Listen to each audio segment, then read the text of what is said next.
Hello, Rick Rats. We're back with some more Buffalo Sabres franchise mode in FHM 12. And in this one, we are going to go through the year one draft, which is the Gavin McKenna draft. And we are picking first overall. So let's get right into it. It's got to be McKenna for the first overall pick here. Already a 3-star ability. He has some good strengths and weaknesses. Personality is okay. He had 43 points in 43 games played last year in the NCAA, 70 grade.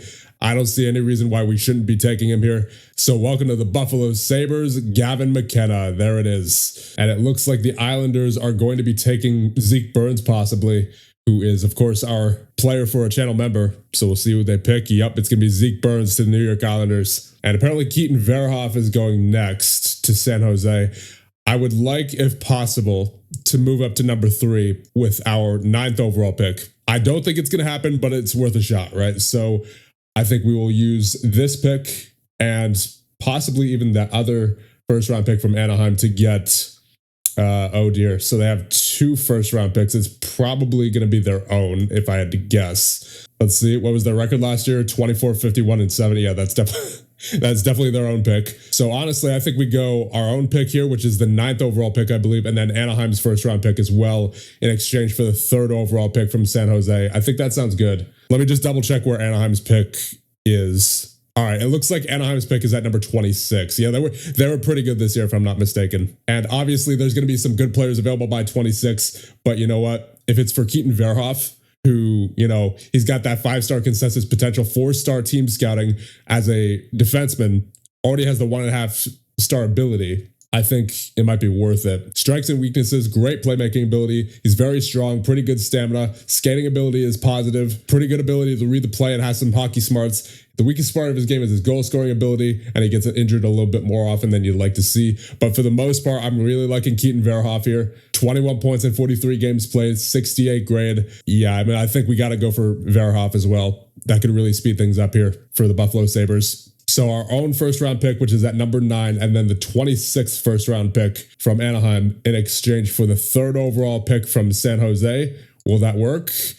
No. Okay. I would imagine we're at least close though, right? I mean, that's 2 first round picks in a pretty deep draft. I might give him Nadeau as well. I'll throw in Olivier Nadeau. He's already 23. He's only a 2-star ability, 2.5-star potential. I'm not really liking a whole lot of his ratings here.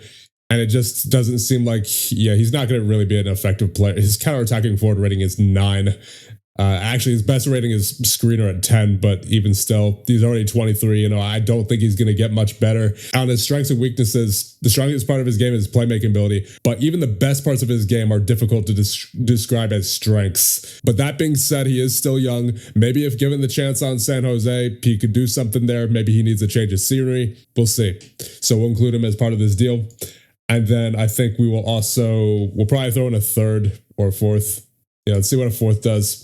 So Nadeau, 2 firsts and a 4th in exchange for the 3rd overall pick. Nope. All right, guess I'm including our 3rd, and then probably I'll put the 4th back on there. See if that works. Nope. I mean, honestly, it doesn't even seem like we're close here. All right, so here's something I don't really like about Vasily Zelenov here. The weakest part of his game is his intangibles. I do not like that. He is only 20 years of age, 1-star ability, 2.5-star potential, but I really do not like that intangibles trait there. So let's see what they say about this. Still not. I mean, we might be looking at needing to include another first-round pick here, which I don't know if I feel comfortable doing. Yeah, I don't think so. I don't think this is going to work. I don't think there's anything we can reasonably do that's going to make this work at any rate. Yeah, I'm going to abandon this. There's no way. This is not working without giving up an arm and a leg, which, I mean, Verhoff, I think is going to be I think he'll be a great player. But, you know, one of our first round picks from next year could also be just as valuable, right? So I don't think I'm realistically willing to give any of that up. So we will just let the San Jose Sharks pick here, and they take Birdschild. Okay, so they actually did not take Mr. Keaton Verhoff. And it seems like Chicago may be taking Vigo Bjork, which means Rubruk is also still available if they do end up taking Bjork. So let's see who they take. They take Verhoff. All right. I was hoping he would drop a little further, maybe to like 6, and then I could trade for the 6th overall pick, or at least attempt to with the 9th overall pick. But unfortunately, he did go to Chicago. But you still have Rubruk and Bjork and Belchet's available. I'm not sure if I want to attempt moving up for Rubruk. I guess we'll see what Nashville wants, but I'm not going to overextend here. Okay, so what if I just gave you the 9th and the 26th for the 5th? Okay, not willing to move that cheaply. So that probably means this is not going to work if I had to guess. Yeah, I don't think this is going to work. The top 5 picks are really hard to trade for. So let's see who they take with the 5th overall pick. They take Vigo Bjork. So Rubruk is still available with the 6th overall pick. So at this point, we may as well simulate ahead and see who Vancouver takes. They will take Preston. So Ottawa might be interested in trading up for this pick. And Washington is looking at drafting Rubruk with this pick as well. So you know what? Let's try to move up to 7. We'll get the 9th in there and along with a couple of thirds, maybe a 3rd and a 4th. Will they do that? No. All right, then you know what? We'll go the 9th and the 26th for the 7th. Will they do that? No. How about a 3rd in there? Nope. Another 3rd? Nope. I guess they really do not want to give this pick up here. It seems pretty obvious that they're going to be drafting Rubruk. I'll try including Nadeau. Yeah, no, that's not happening. All right, let's see who they pick. And it will be Rubruk indeed. All right. So, and actually there was a trade there. I had a much better package than Ottawa. Ottawa sent them the 12th and the 70th overall picks. I was prepared to offer the 9th and the 26th.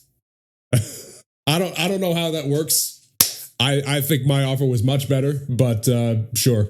Okay, sure. All right, let's see who the LA Kings take at number 8. It is going to be Belchets. So we are picking at number 9 here. You still have quite a few options available in Nemetz. You have Stenberg, you have Rudolph. And I think I may very well just take Daxon Rudolph here because everybody else on this screen currently is a forward. Oh, if he's on your roster, controversy will follow though. Don't like that. Oh, and also, players like Rudolph make the coach's job a lot more difficult. Yeah, don't like that. Do not like that. So I think instead, we'll look at Ivor Stenberg. Nemetz is also okay. I was really hoping for a defenseman. Verhoff would have been a great pick, but, obviously I couldn't ignore McKenna. Okay, here's who I really like with this pick. Nicholas Aram Olsen. He is a 1-star ability, 3.5-star potential, 4-star consensus potential. He has some great stamina, good offensive stats. Everywhere else leaves a little bit to be desired. He's not going to be ready for a couple of years, I don't think. Career stats this past season, he had 28 points in 30 games played. He's projected to go at number 7, but take a look at his strengths and weaknesses. He has a lot of good strengths and weaknesses here. Strongest part of his game is his goal scoring ability. Needs someone to help with Tage Thompson and obviously, Gavin McKenna. His physical strength's above average, terrific stamina. Skating is pretty good ability to read the play and has some hockey smarts. The weakest part of his game is physical play, so he's not going to be getting too many hits, and he does tend to get hurt a bit more than average, but then again, his injury tendencies are normal, so I'm going to take that with a grain of salt. Personality-wise, he does have some issues dealing with adversity, but he does get along well with everyone, so I figure Aram Olsen looks like he could be a potential top 6 scoring winger of the future. And I really like him, so let's take him with this pick. Welcome to the Buffalo Sabres, Nicholas Aram Olsen. All right, with that done, we will advance to the next pick. Let's see who Chicago takes at number 10. It's going to be Ruck.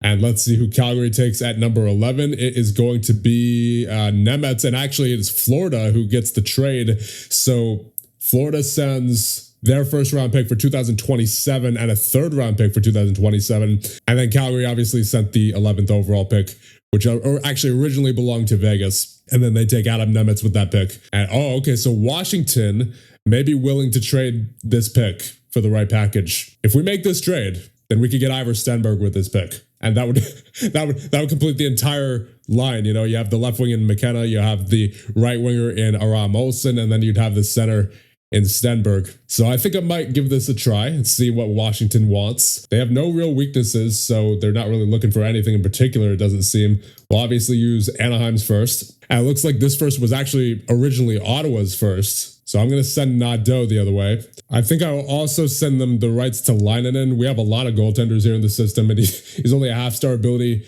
at 22 years of age. Don't think he's going to be getting too much better. It's still a well-balanced offer. And then I guess I'll include Winnipeg's 3rd. They will probably accept that offer. So Nadeau, Leinonen, a 1st and a 3rd. And the 1st is the 26th overall pick in exchange for Ottawa's 1st-round pick, which actually currently belongs to Washington. Will they do that? Yeah, they'll do that. Yeah, sure, let's do it. So there you go, Nadeau lining in a first and a third in exchange for Washington's first round pick, which originally belonged to Ottawa. So now we're on the clock, and I think we are going to be taking Ivor Stenberg with this pick. We've had him before in previous GMOs. He's the 1-star ability, 3.5-star potential, 4-star consensus. He's got a pretty good physical category already for this point, and he also has some decent offensive ratings. Defensive ratings could be better. Mental ratings are for the most part decent. He doesn't have a whole lot of strengths and weaknesses, but none of his weaknesses are a serious liability, at least. He had 33 points in 51 games played in the SHL this past season with a 60 grade. So I think we'll be taking Ivor Stenberg to complete the trifecta of draft picks that we have so far in this draft. So welcome to the Buffalo Sabres, Ivor Stenberg. So that being done, I don't think we're picking until the third round here, so we can simulate ahead and see what happens. Why is it taking so long to... Oh, it's probably because... Yeah, it's probably because they have the trades and rumors mill going now as well, and it has to process all that data. So here at pick number 73, there's still Philippe Veilleux available with that 3.5-star potential on the team scouting, but only a 2.5-star potential on the consensus. I don't really like where his ratings are for the most part. He looks like he's going to be a project for sure, and coaches are often frustrated with players like Veilleux.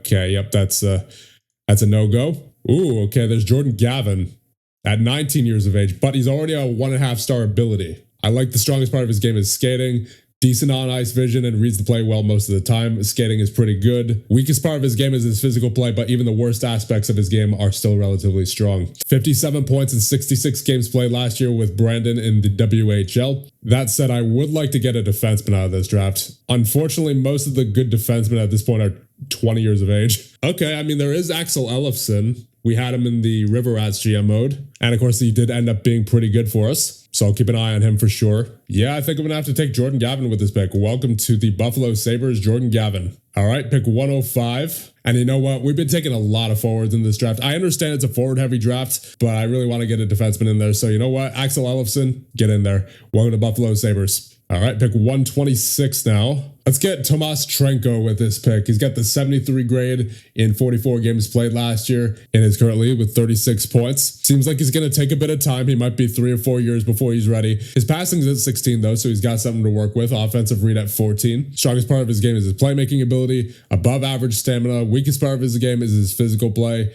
and gets injured a bit more often you'd like to see. But he does have a good personality. Everyone seems to love him, takes success in stride, and he has very high IQ. So Tomas Trenko, welcome to the Buffalo Sabres. And on to 137 now.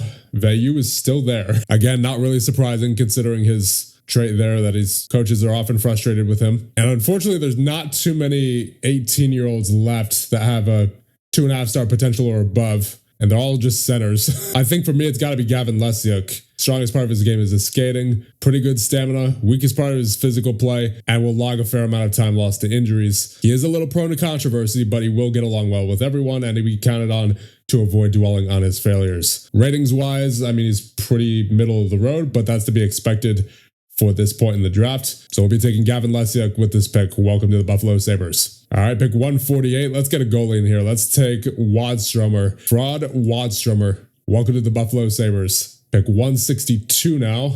And there's really not much left out of this draft that I'm liking, so I'm just going to have the CPU finish it. And I think you guys know who we got to sign right out of the gate here. It's got to be Gavin McKenna. Got to give him that entry-level deal right away. And now it's time for training programs. Unfortunately, I don't think we're going to be able to... Yeah, McKenna's not on here since he's technically not signed yet. Okay, so I've assigned Komarov, Ostlund, Wahlberg, Kulik, Helenius, Power, Benson, and Brunet to training. That's only 8 out of 9. I'm hoping that I can assign McKenna once he signs. So that's what I have the open slot for. So I think we're going to advance until McKenna signs, and then we'll see if we can get him in on some training. All right, there we go. Gavin McKenna has signed, and he is now officially on our team. So let's get him assigned to the training program, and I think I'm just going to put him right into offensive training right away. So now let's take a look at our roster and see if there's any holes that we need to fill. You do have 2 goaltenders in Luukkonen and Levi. On defense, you have 6, so would prefer to get a 7th defenseman here. Then at forward, it looks like you have 14. So really, I think all we need here is just a solid depth defenseman. Get a nice veteran, maybe Drew Doughty. Get him to mentor the young guys. Let's see, what's he wanting? 1 year for 7.8. I mean, we can do that. Yeah, may as well. Let's go 8.5, in fact, for 1 year for Drew Doughty. And there you go. Drew Doughty has signed right away. And it seems Kesselring is already wearing number 8. I mean, I think you got to give it up for Doughty, right? You got to give it up for someone like Doughty. So let's give Doughty number 8. All right, good. So Kesselring doesn't particularly care. So that's good. So we'll give Kesselring, I guess, number 3. Anyway, with that, I think that's going to be our roster heading into year number 2 here. So let's get straight to, I'm going to say, the prospect tournament. But first, we have the Hall of Fame inductions. Let's see who's in this year. You have Patrick Eliage, Curtis Joseph, Bernie Nichols, and Vincent Damphouse. All right, so here's our prospects tournament roster. In goal, you have Ratzlaff and Malak. On defense, you have Murtka, Sturbach, LaBerge, Komarov, Osborne, and Ellefson. And at forward, of course, you have McKenna, Helenius, Osland, Aram Olsen, Stenberg, Gavin, Trenko, Wahlberg, Zelenov, Nuchev, Miedema, and Lesiak. All right, so we went 3-2 in the prospects tournament. Not bad. We won the first game against Montreal 5-1. Goals by Stenberg, both on the power play. McKenna, there you go, shorthanded as well. And then Osland and Miedema. So that's a good first game. Then we lost 3-0 against Philly. Obviously didn't have any goals there. 2-1 against Tampa. You have goals by Aram Olsen and Gavin McKenna. So 2 of our top prospects there scoring in this game. Then you have a 3-1 win against Calgary. Goals by Helenius on the power play, Stenberg, and then Miedema in the empty net. And then we lost 2-1 against Ottawa with the lone goal by Jordan Gavin. All right, so at the end of the preseason, and this is our lineup heading into year number 2. So in goal, you have Luukkonen and Levi. On defense, you have Dahlin, Power, Doughty, who's actually injured to start the season, 1 to 2 month injury to start things out, unfortunately for him. Then you have Byram, Kesselring, Jones, and Fleury. And at forward, you have Greenway, Thompson, McKenna, Benson, Kulik, Lomberg, McLeod, Doan, Osland, Rosane, Geertsen, Krebs, Danforth, and Helenius. So I think with all that being done, one thing's off here, but not before I thank the channel members. Thank you guys so much for all your supports, and I'll see you guys in the next one.